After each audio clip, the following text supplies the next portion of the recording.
Hey everybody, I figured it was a good time to do an update on the Skag 30-inch walk behind that I've now got 19.8 hours on.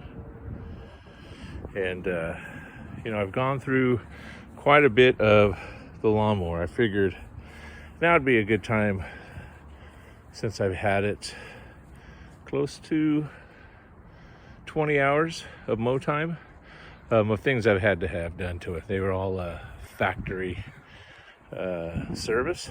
So one thing I just got it back from just last week was the pull rope. So the pull rope came completely off. I still got the service tag on it, so they had to put a new pull rope on it. Right before that, the shut-off valve, the fuel shut-off valve, just broke. I will say, since I had it from day one, that shut-off valve was always kind of hard to open and close, so I think it was just faulty from the beginning. It's pretty easy to turn now, if I can get it so you can see it just turns pretty easy. I shut it off after every mow. I actually let it run dry because it got the ethanol gas here in the Seattle area. One thing some of you may recall was on my first review, I think it was, maybe my second, I had an oil leak and I wasn't sure where it was coming from. Well, it was coming from down here at the bottom of the motor. You can't really see, but it just wasn't tightened when it was assembled, and it started leaking. It had come undone, so that was a factory issue. So Skag probably could have done a little bit better job of quality control, but hey, things happen. We're all human. I did just get done mowing. Sorry, first time I've done mulch. I usually do bag, but it did pretty good, even though I don't have the right mulching blades on there. I've got bagging blades on there, but the mower did a really good job. It spins so fast that it really didn't make a difference. There's no clumping. I don't get any grass clippings on my shoes when I rub it, so it did a pretty good job. It'd be even better if I had the right blades on there, but you can see it stripes pretty good. I'm not super diligent about it, but it does a good job. Cuts nice and even. So yeah, and I usually cut it around the 3-inch mark. I'll go up and down, maybe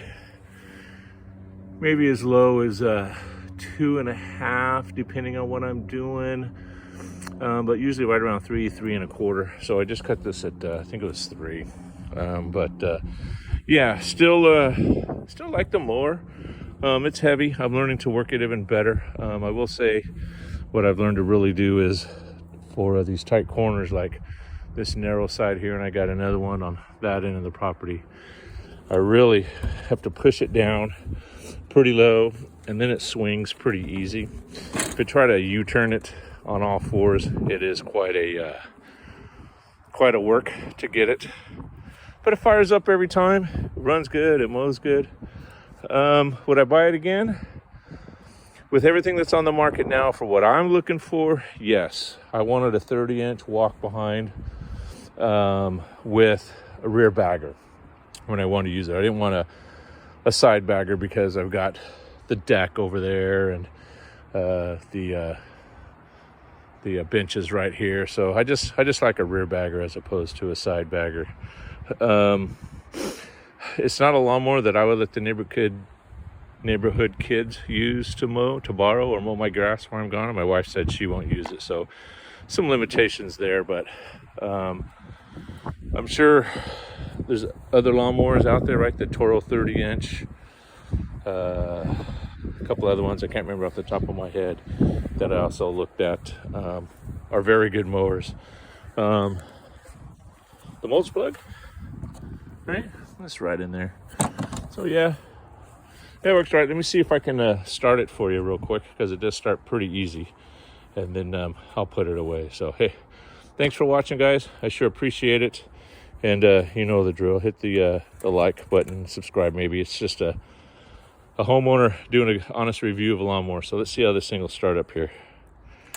I don't have it on choke yet because I just turned it completely off.